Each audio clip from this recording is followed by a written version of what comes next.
I've missed my family's birthdays, Christmas, New Year. It might be difficult in the beginning, but sooner or later, you might not realize it that your dream has already come true.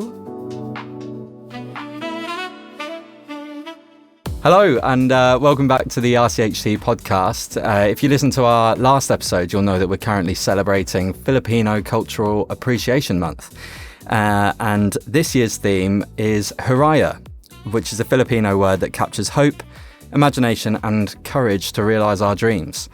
And today I'm really pleased to be joined by Andrea Alpuerto, who's a Renal Specialist Practitioner here at Royal Cornwall Hospital. Yes, thank you. And Andrea, you're here to tell us about your experiences of Cornwall and what Hiraya means to you, aren't you? Yes. Brilliant. So welcome to the studio, first and foremost. To start us off, would you like to tell us a bit about yourself and a bit about your role here at the hospital as well? Thanks for having me. It's an honor to be part of this podcast today. And my name is Andrea Alpuerto, and I'm originally from the Philippines. So I moved here in Cornwall back in 2019 before the COVID started. And I started my nursing journey as a staff nurse in endoscopy. Then I moved my career to work with the renal team in 2021, and I've been working with the renal team since then. Brilliant. And how are you finding it? How are you finding living in Cornwall as well? Oh, it was beautiful. Cornwall has got a lot to offer. There's so many activities here. And so many beautiful beaches as well. So I can say that I've chosen the right. It's lovely, isn't it? County, yeah. Aside from the weather, weather it's a bit on is and off, unpredictable, isn't it? yeah. It is, but we're hoping for some sun. But aside from that, there's no regret on choosing Cornwall to work with as well. Great. Well, that's great to hear. What first inspired you to pursue a career in healthcare, would you say? When I was a kid, I always know that being a nurse is what I want to be when I grow up. So I got that aspiration. I think it was really influenced by my mom, because my mom, she also works in healthcare settings. She works in dialysis unit back home in the Philippines. Oh, okay. So when I was a kid, I used to go with her to her workplace and spend time with the nurses there and to her colleagues. And I can see that I can see the care that they provided to the patients, and they go above and beyond to the patients. And that's when I began to express that I want to be a nurse as well someday.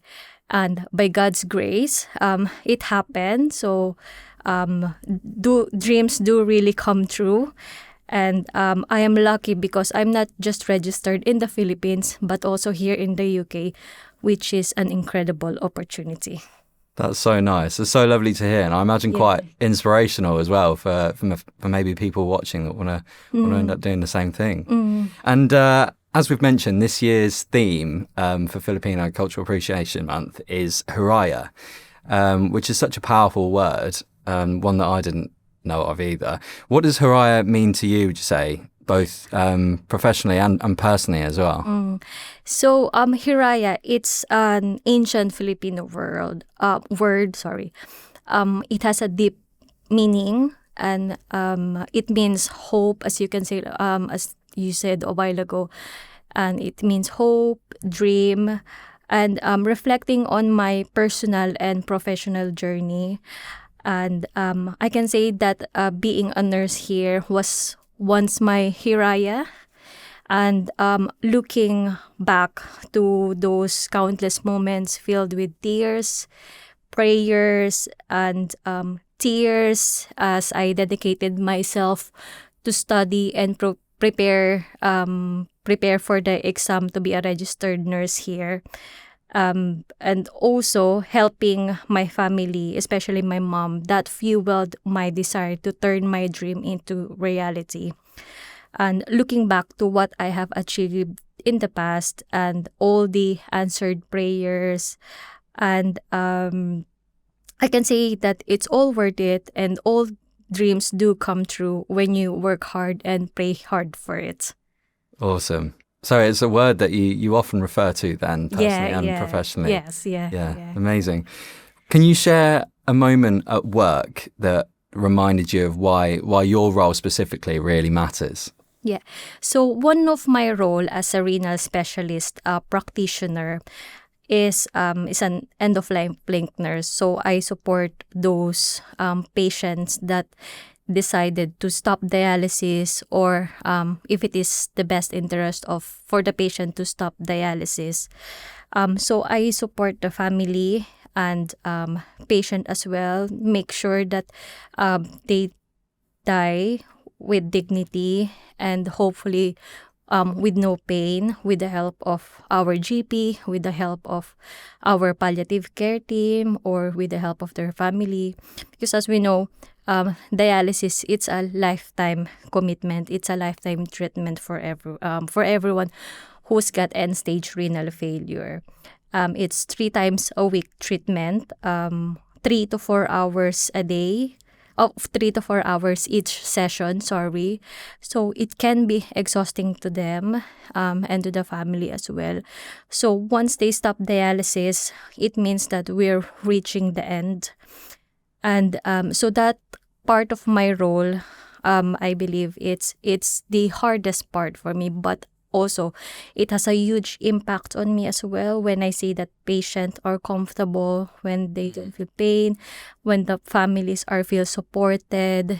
That's the that's the part of me, that's the part of my role that has a huge impact on me. And I think that that part of my role is that really matters. That really matters, sorry. Yeah. Yeah. No, it's amazing work. Yeah, it is. That you do. And it must be quite rewarding as well. Yes, yeah. But it's just so difficult to deal with those. It's the challenging situation for me. How am I gonna say this to patient? How am I gonna say this to relative? What's their expectation? Or what support are there in the community to be able to help them, to help the family as well. So yeah. Well, I'm sure the patients and the families involved as well are very grateful of your work and your support. Yeah, I hope so. Yeah. And you mentioned that is obviously a challenge for you. And as someone who trained overseas as well and is now working here in the NHS in Cornwall, what are some of the challenges related to that side of things, and what's helped you overcome them as well? Yeah. I can think of 2 biggest challenges that I encountered since I arrived here in the UK. The first one is homesick. I've been living here in Cornwall for 7 years, and I've missed my family's birthdays, Christmas, New Year, and every important milestone of their life. And of course, my mom is getting old, and I'm not able to look after her in the Philippines. And so that hurts me the most as well, because I cannot go in the next 2 hours just to be with them or hug them. And also, I've got 9 dogs back home, so 9? Which I really miss. Yeah. Wow, what dogs? What type?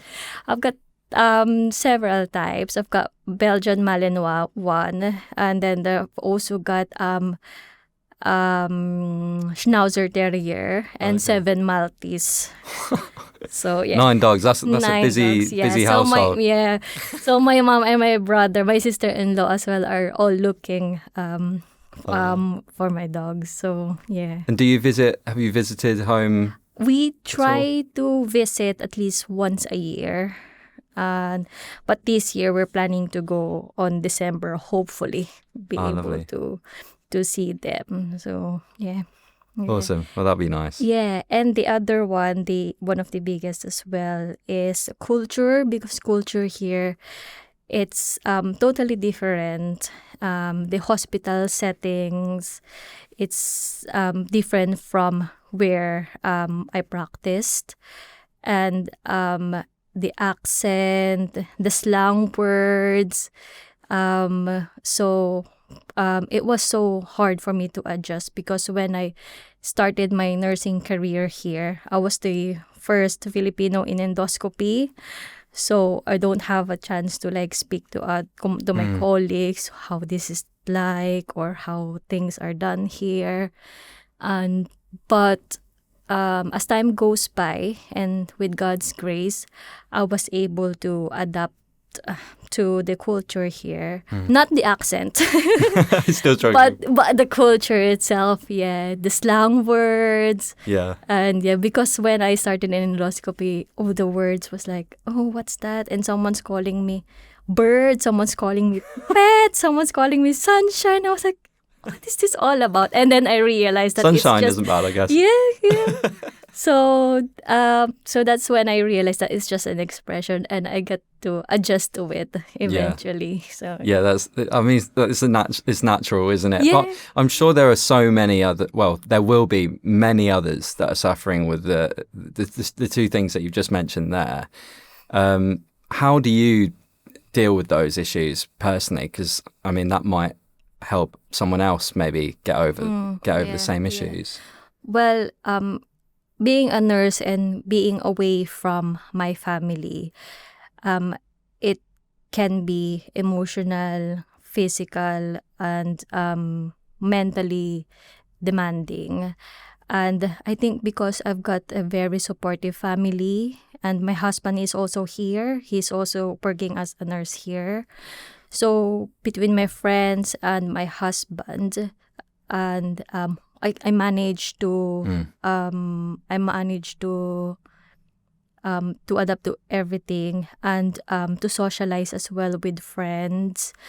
And so between me and my husband, I think we have managed to look after each other because we know the language of being a nurse and what we can do to survive this. And also doing yoga can help, and walking. The nature here in Cornwall is really good.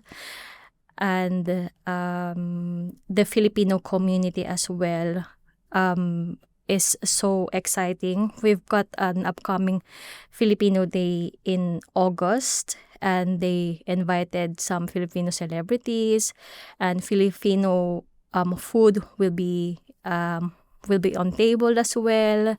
So you won't really miss Filipino food I'll when make you're sure I'm here there in every year. Cornwall. Yeah, it's all really good food very as nice. well. So yeah.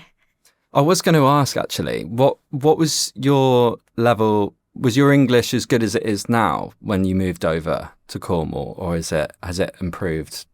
I think it's improved, and I managed to understand my colleagues more. Yeah. And it takes time as well. Yeah, exactly. To adjust to it, to know the terms, to know the words, The slang. and but when you get to work with English people, for example, you will learn everything. Yeah. You will learn every word they say.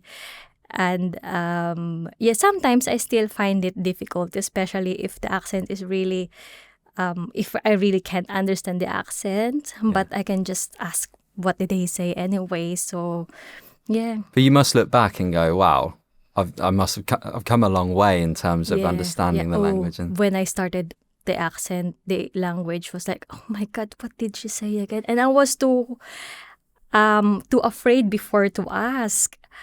So I was like, I was just, yes, okay. And then I didn't understand what it really means. So, but now I learned anyway. I learned to ask, what did they say? And I learned a lot of British language or British slang British slang words now. So, yeah. Awesome. Well, Andrea, it's been fantastic to speak to you today. Thank you so much for joining us. Thank you for having me, Charlie. No problem at all. Finally, if you could share one message of hope with your family back home, your colleagues here, and anyone listening for that matter, what would it be?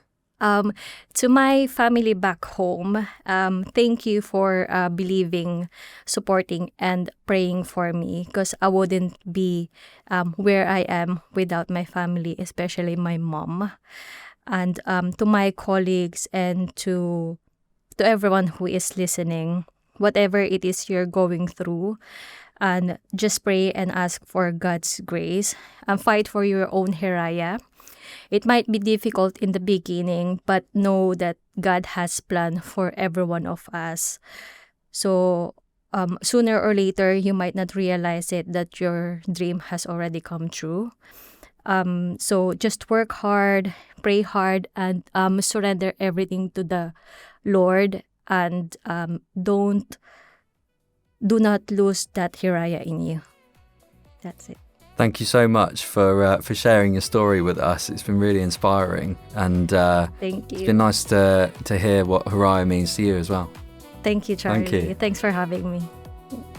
That's it for this podcast. Thank you so much for listening. If there's an improvement or achievement within your team you'd like to talk about, or a story you'd like to share, please contact us on rcht.communication@nhs.net, as we'd love to hear from you. And don't forget to subscribe so you can be notified of future episodes.